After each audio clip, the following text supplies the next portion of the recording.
Magandang araw. So, welcome to Math 171 or the Calculus 1 for engineers.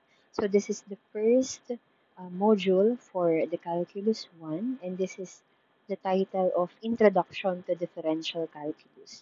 So, let us define our lesson objectives for today. At the end of this lesson, you should be able to define differential calculus and related terms, classify functions and their graphs, and evaluate functions. So dito, kung mapapansin natin, this is just the introduction to differential calculus. Tignan lang natin ano ba yung mga ginagamit natin na terms dito sa calculus. And then, kung mapapansin din natin, we have these functions which is already discussed during the previous topics. So in here, in our module, we have this productivity tip. Most things in life don't come easy. You have to make some tough decisions, make some smart choices. Being prepared is the only way to know that you are going to win. So this, keep this in mind for us to be productive. So grading system, the same grading system as well.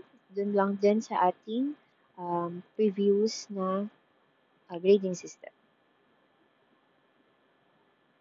Okay, so here, what is differential calculus? When we say differential calculus, this is what we call na mathematics of variation of a function with respect to changes in independent variable. Okay, the study of slopes or curves, accelerations, maxima and minima by means of derivatives and differential. So kung papansin natin, this is a variation of function with respect to changes in independent variable. So, ibig sabihin ay yung pagbabago. Okay? And dito, para pakatanungin ninyo, saan nga ba siya ginagamit in real life? It is in the slope of curve, acceleration, maxima, and minima. Okay? So, sa mga susunod na lesson natin, pag-aaralan naman din natin to in terms of the examples for the real world. Then, a function is a set of ordered pairs, so x and y, in which no distinct ordered pairs have the same first number. The set of all admissible values of x is called the domain of the function, and the set of all resulting values of y is called the range of the function. So ito, kung mapapansin nyo rin, napag-aralan na rin natin to before, pero the term domain and range ay hindi natin ginamit, pero ngayon ito lang din yung gagamitin natin. Okay? The symbols x and y denotes variables because the value of y is dependent on the choice of the x, and x denotes the independent variable, and y denote the dependent variable. Okay? So, on the previous lessons, sinasabi din natin yan that x, siya yung independent variable natin, while y, siya yung dependent variable kay x. Okay?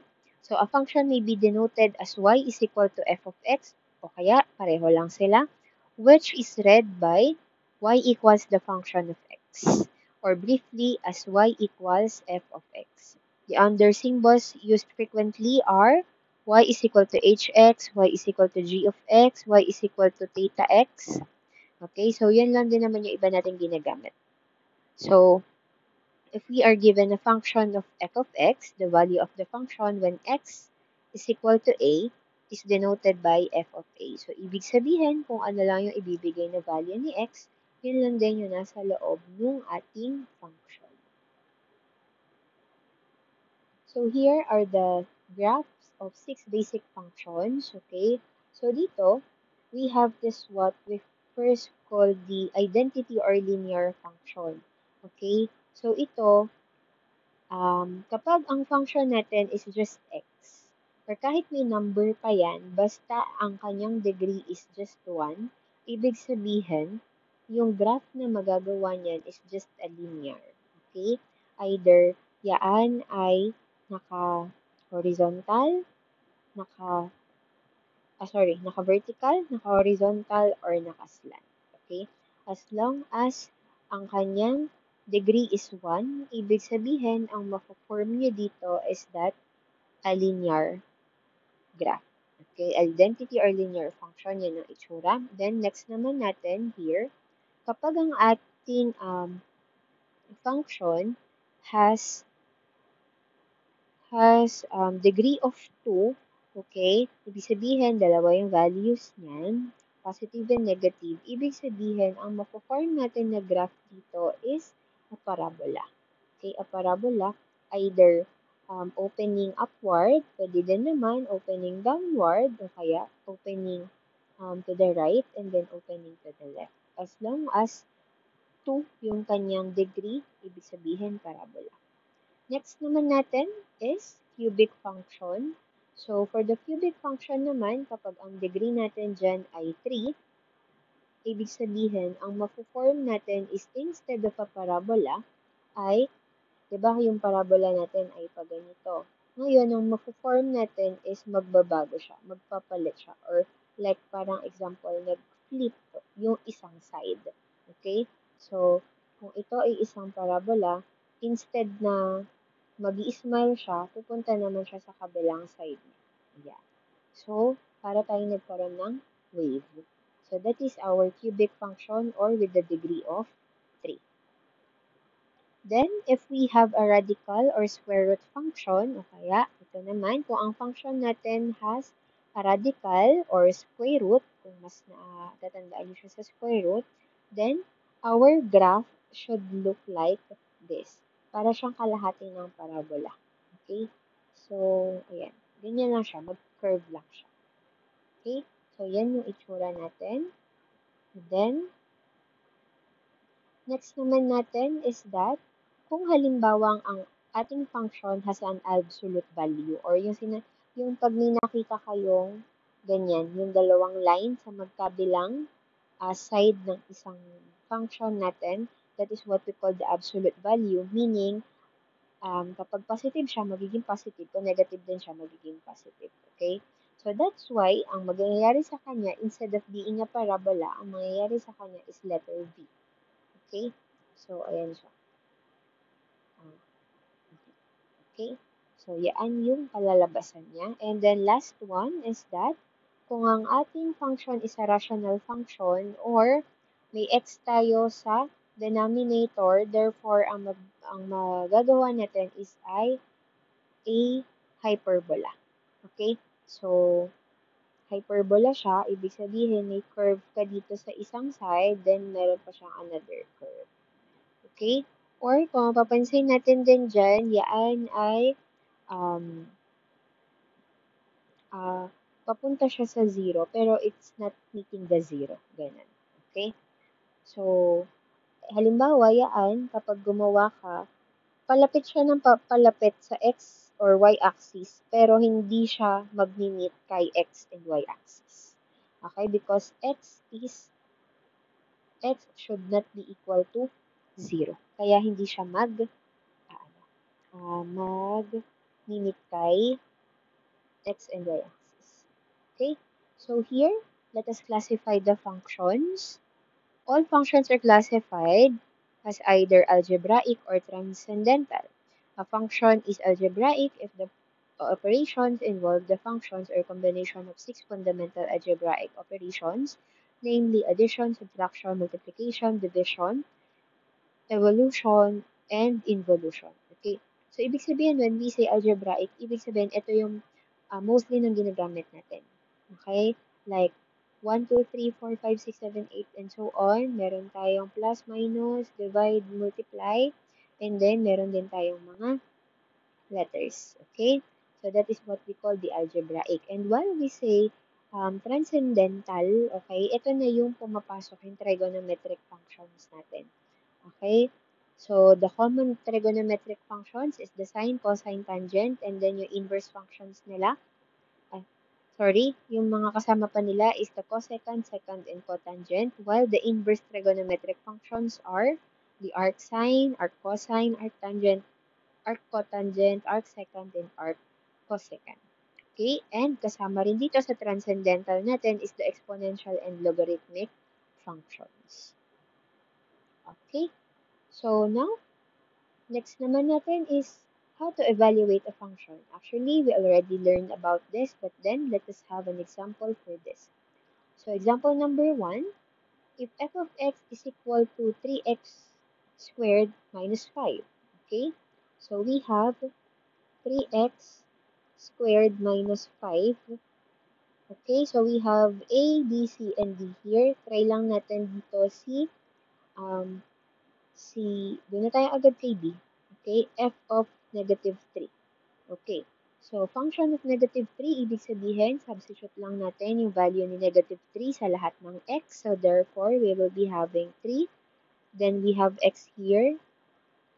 Okay, substitute lang natin si negative 3, then squared minus 5. Then here, simplifying this, yun munang nasa parentheses, we have negative 3 squared. So, this will now be positive since negative 3 times negative 3 is positive 9. Then, minus 5. Simplifying this, we have 3 times 9, 27, minus 5. Then, simplifying this more further, 27 minus 5 is 22. Therefore, f of negative 3 is equal to 22.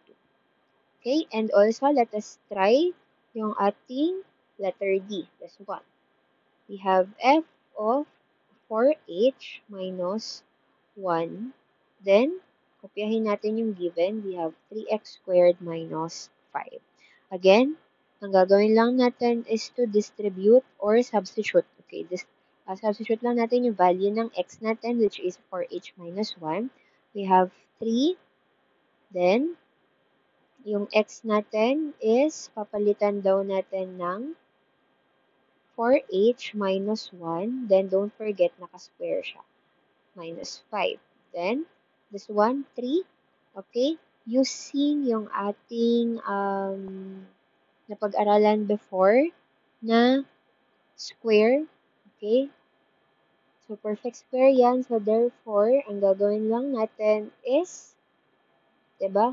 Yung ating a minus b quantity squared, this is equal to a squared minus 2ab plus b squared. Okay, so yung a natin dito is the 4h. So 4h squared will be 16h squared minus 2 times 4h is 8h times 1 is 8h. Then, plus 1. Yung b natin dito is 1. 1 squared is 1. Then, minus 5. Okay? Ayan ko lang. Then, distribute natin si 3. Okay, distribute 3 sa lahat. We will be having 3 times 16 is 32 plus 16 is 48. Tama? 16 times 3, 18, 48. Okay. 48h squared minus 8 times 3 is 24h plus 3 times 1 is 3. Then, minus 5. So, combining like terms, ang like terms lang naman natin dito is the constant. So, we will be having 48h squared minus 24h. So, 3 minus 5 is negative 2. So, therefore, this is now our final answer. Okay. So, for letter A and letter C, you try it na lang on yourselves para matry nyo rin or ma-practice nyo siya. So, let's see kung tama yung nakuha nating sagot. Yes, we have. Okay. So, meron tayo ditong note. Take note that different values of the function will be obtained for different input in the independent variable. So, depende kasi siya sa kung ano yung dapat na i-input natin for the independent variable. Then, next naman natin, ito. Okay. So, hindi natin ito na-encounter before, but then, ngayon, ay kasama rin siya sa pinag-aaralan natin. Given here, if f of x is equal to 3x plus 2 over x minus 1, and g of x is equal to x plus 2 over x minus 3, find the f of g of x. So, kung mapapansin nyo dito sa binigay sa atin, f of g of x, meaning, ipapasok natin yung isang function sa isang function. Okay? So, kung sino yung nasa loob, siya muna yung una nating gagawin. Okay? Dito, pwede naman ang gagawin ninyo ay tuloy-tuloy or ipasok nyo na agad yung isang function sa loob ng isang function or sagutan nyo muna I-simplify nyo muna yung isang function bago nyo siya ipasok. Okay? So, let's try first um, yung way kung paanong medyo mapaikli. Okay? Gawin muna natin si g of x, yung nasa loob. Okay? So, therefore, sorry, ipapasok pala, wala palang given na binigay. So, therefore, ipapasok lang daw natin siya. So, we have f of x, okay, sorry, this is f of g of x. Meaning, sa function ng f natin, ang ipapasok natin dyan is yung given ni g of x. Okay, so sana nasusundan. Ibig sabihin, f of g of x, ano daw yung value ng g of x? G of x is equal to x plus 2 over x minus 3. So, yan ngayon yung ipapasok natin sa given na f of x na 3x plus 2 over x minus 1. Okay? So, sa lahat ng x, ito ang ilalagay natin. So, therefore, we will be having 3. Then, yung x natin, papalitan natin nung nasa loob na to. We will be having x plus 2 over x minus 3. Then, plus 2 over yung x again, palitan lang natin si x plus 2 over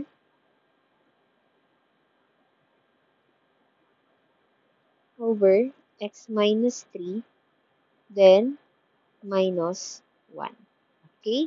So, let us simplify. So, when we simplify, we will be having here, okay? So, dito, baka mahirapan kayo pag nag-shortcut tayo. Si 3 muna lagay natin doon sa numerator. So, we will be having 3x plus 2 over x minus 3 plus 2. All over, ganun din, we have x plus 2 over x minus 3 minus 1. Okay? So, dito, ang gagawin natin is to distribute. Gawin natin fraction yung mismong nasa numerator and then this sa denominator. Okay? So, here, we have as is natin 3 times x plus 2. Then, plus, ito ay para lang tayo magko-cross multiply. Multiply lang natin si denominator kay 2. So, we will be having 2x minus 3. And then, this will now be all over x minus 3. Okay?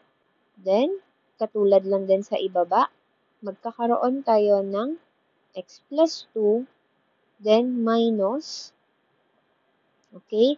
So, same goes with here. You have to multiply. X minus 3 times 1 is just also x minus 3. All over x minus 3. So, kung mapapansin natin, you have x minus 3 sa denominator ng numerator, and you also have x minus 3 sa numerator ng, sa denominator ng denominator. So, pwede natin siyang i-cancel. So, matitira na lang sa atin dito is 3x plus 2 plus 2x minus 3. Sorry, this is 2 times x minus 3 over x plus 2 minus x minus 3. Okay, take note. Baka ang gawin ninyo ay may x plus 2 po dito, x plus 2, tapos dito po x minus 3, x minus 3. Hindi yan pwede. Okay? Hindi ka pwedeng mag-cancel kasi meron kang operation dito. Okay? So, therefore, hindi natin pwedeng i-cancel. Okay? What we are going to do here is to distribute. Okay? Distribute natin siya. We will be having, so sa numerator natin, 3 times x is 3x plus 3 times 2 is 6. Then plus 2 times x is 2x. Then 2 times negative 3 is negative 6. All over, here combining, we have x plus 2. Then negative times x is negative x. Negative times negative 3 is positive 3. Okay? Then, simplifying this more further, combining like terms, we have 3x plus 2x, we have 5x. Then, positive 6 minus 6 is, ito yung makakancel, so 0 lang yan. Then, so ibig sabihin, okay na tayo sa numerator. Then, sa baba naman natin, we have combining like terms, x, then negative x, cancel. Then, ang natira na lang sa atin is positive 2 plus positive 3, we have 5. And then, since you have 5 sa taas, may 5 ka sa baba, magka-cancel, ang matitira na lang is x. So, therefore, yung f of g of x natin is just equal to x. Diba? Ang haba ng ating solution, pero x lang pala ang magiging sagot. Okay. So, now, what about if ang gagamitin na natin is trigonometric functions, okay? So, let us have this example number 3. G of y is equal to cosine 2y minus 2 sine y, where a is equal to g of pi, b is g of pi over 2, g of 0, and then so on. Okay, so let's try letter B and D. Okay, B and D tayo. So let's use this one.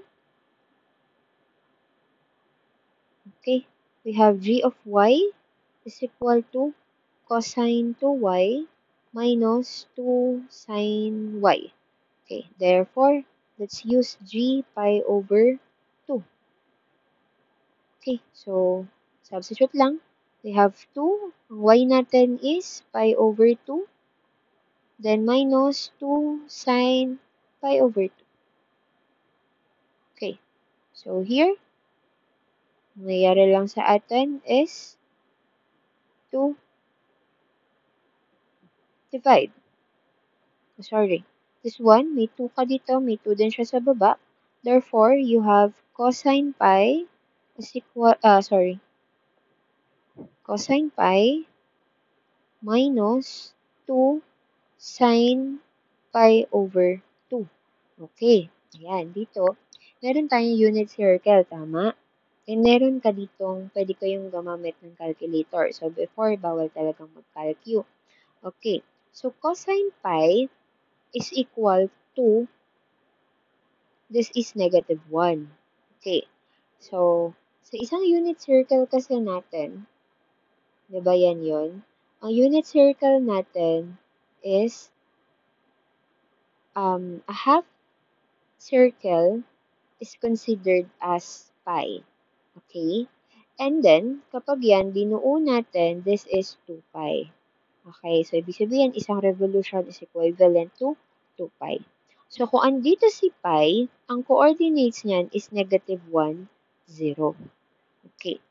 Ang cosine natin is x. Okay? Yung x value niya. So, ang nakuha natin dito is negative 1. Then, minus 2 times yung sine of pi over 2 naman natin. Kung ito ay pi, kung andito si pi, of course, kung kakalahatiin natin siya, ito naman si pi over 2. At kay pi over 2 naman natin, yaan ay, ang coordinates niyan is 0, 1. Tama? And when we get the sine value, ang sine niyan is yung kanyang y coordinate. So therefore, we have 1. Okay, so simplifying this, we have negative 1 minus 2 times 1 is 2. Then simplifying this, we have negative 1 minus 2 is negative 3. So therefore, g of pi over 2 is equivalent to negative 3. Okay? Then, let us try yung letter D naman natin. Okay? So, let me use this part. Okay, so we have g of x plus g of negative x. Okay. So, we have yung g of x natin ay cosine 2 times x minus 2 sine of x. Then, yung g of negative x natin, of course, gagawin lang natin siyang negative. So, we have cosine 2 times negative x minus 2 sine of negative x. Okay? Then, combining them, okay, iayos lang muna natin pala to. So, we will be having cosine of negative 2x, then minus 2 sine of negative x.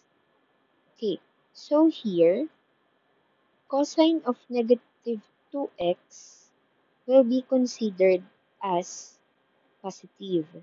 So, bakit? Meron tayong trigonometric identity na this one.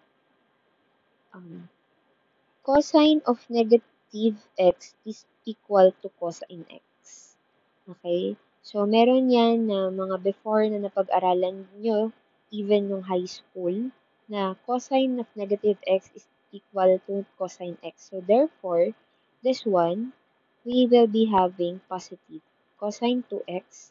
And then, kapag naman dito ay meron pa tayo if sine is negative x, therefore, it will be negative sine x. Okay? So, magiging negative pa rin siya. Kaya lang, take note that we have here negative as well. Okay? So, negative times negative, this will be positive. So, we will be having cosine 2x plus 2 sine x. Then, combining the g of x and g of negative x. Okay? So, g of x plus g of negative x, we will be having cosine 2x minus 2 sine x plus, ito naman, okay, ito pala g of x natin. Then, dito naman tayo sa g of negative x, we have cosine 2x plus 2 sine x.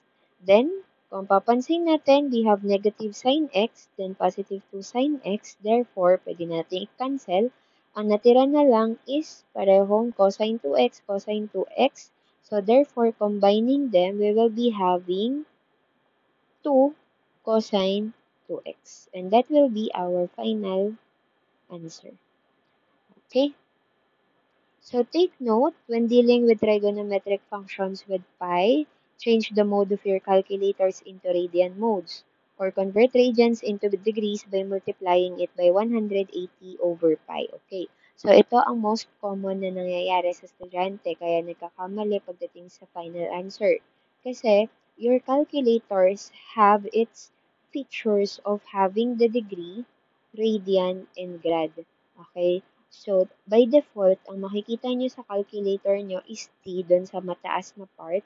Pero, yaan ay gagamitin lang kung ang ating measurement ng angle is naka-degree. Pero, you have to change that into rad or the radian kung ang gagamitin naman natin is yung mga may pi. Like pi, pi over 2, pi over 4, and so on. And then, yung grad is madalang naman, but then, that is also the grad. Okay? And here, example number 4 natin. If h of b is equal to b minus b squared over 1 plus b squared. Okay? So, let's use this. Find a is equal to h0, letter b, h of 1 half, and a and c is h of tangent x. Okay. So, let's use first yung ating letter b. Doon tayo sa b. H of 1 half. Then, let's use b minus b squared over 1 plus b squared. Okay. So, substituting lang, we have 1 half minus 1 half squared all over 1 plus 1 half squared. Okay, so simplifying this, we have 1 half minus 1 half squared is 1/4 over 1 plus 1/4. Okay.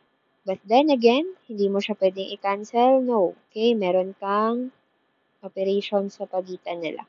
So therefore, ang gagawin lang natin is to cross multiply to simplify this. So we have, ayan, so 1 times 4 is 4, then minus, ito naman, 2 times 1 is 2, over multiplication ng ating denominator. So, ito, multiplication ng denominator natin, 2 times 4 is 8.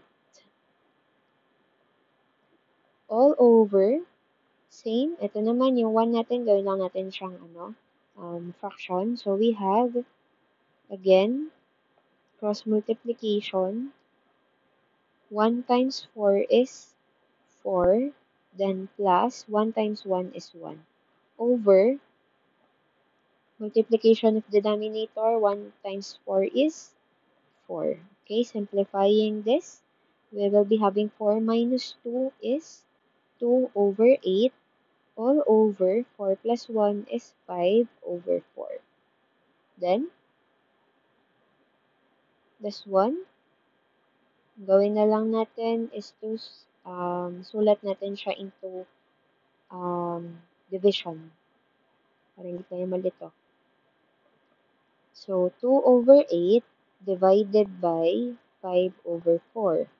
Or, palitan natin siya into multiplication, but then you have to reciprocate. Okay? By reciprocal, we have 2 over 8 times, pag pinagbaliktad, magiging 4 over 5. Then, multiplying numerator sa numerator, 2 times 4 is 8 over, denominator times denominator, 8 times 5 is 40. So, to simplify this is both divisible by 8. So, divide 8 by 8. We will be having 8 divided by 8 is 1 over 40 divided by 8 is 5. So, therefore, this is our final answer. Okay? So, let us use now, ito namang letter C natin. So, h of tangent x. Okay. H of tangent x, then, let's use the same given. We have b minus b squared over 1 minus 1 plus b squared. Tama. Okay. So, we will be having, or we will substitute lang. So, b natin is tangent x minus tangent x squared over 1 plus tangent x squared. Okay? So, we have here, okay, using now the trigonometric identities. Ito yung kahalagahan ng trigonometric identities natin kasi kailangan natin siya lalo na sa calculus. Siya yung pinakamakakatulong sa atin kung paano natin siyang mapapaikli. Okay? So, tangent x is equivalent to sine x over cosine x. Okay? So, si tangent x natin, palitan natin siya. Magkakaroon tayo ngayon ng sine x over cosine x. Then, minus, same goes here. Okay? Sine x over cosine x. Then, don't forget, naka-square. All over 1 plus sine x over cosine x na naka-square. Okay. So, here, to simplify this, magkakaroon tayo ngayon ng sine x over cosine x minus, okay, distribute na natin yung square, magiging sine squared x over cosine squared x. All over 1 plus, same dito sa denominator, sine squared x over cosine squared x. Okay, and then, next thing to do is to cross-multiply. Okay, pag-multiplyin natin tong dalawa para para mapagsama natin siya. So,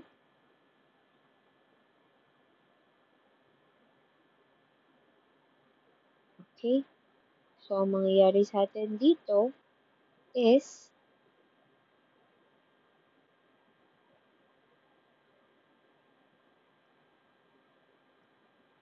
okay, sine x cosine squared x minus cosine squared x, this is cosine x lang, cosine x sine squared x over magiging cosine cube x. Okay, pinagsama natin. Okay, then all over, nasa kabila naman, we have cosine squared x plus sine squared x all over cosine squared x. Okay, ito na. So here, kung papansin nyo, we have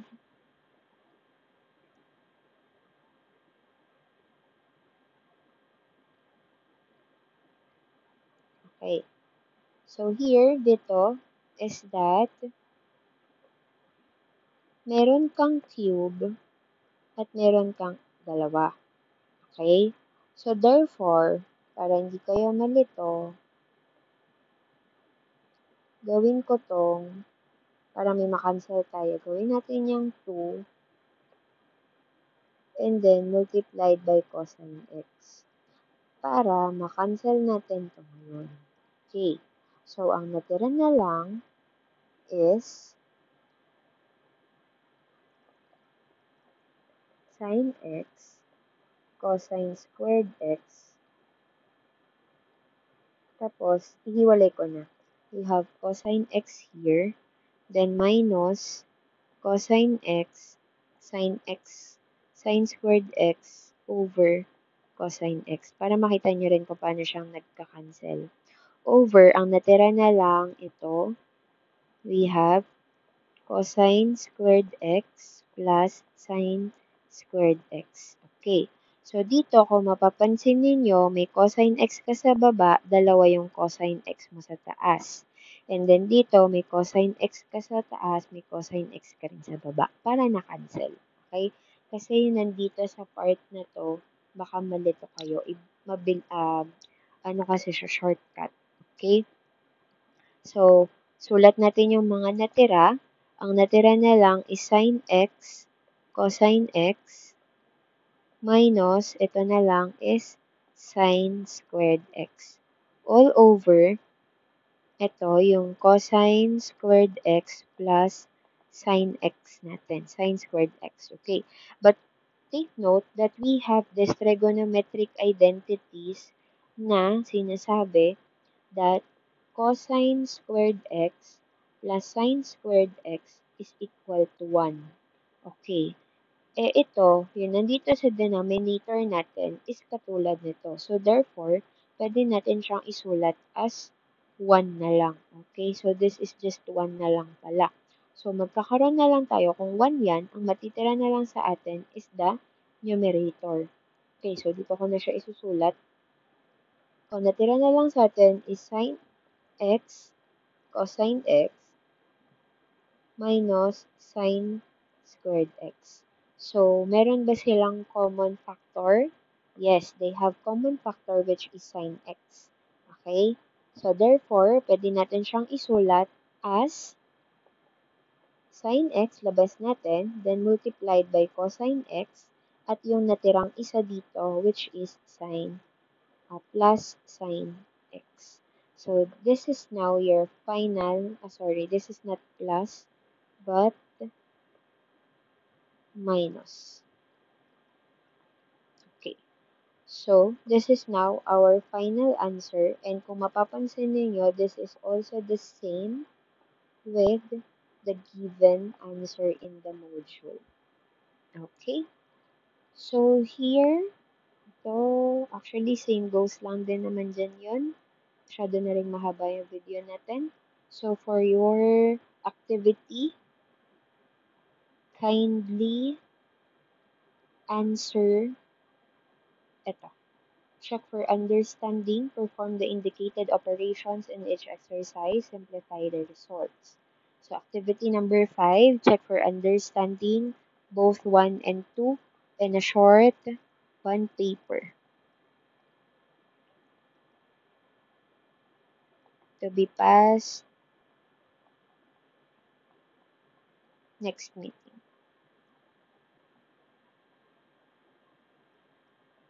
Okay? So, with that, thank you so much for listening.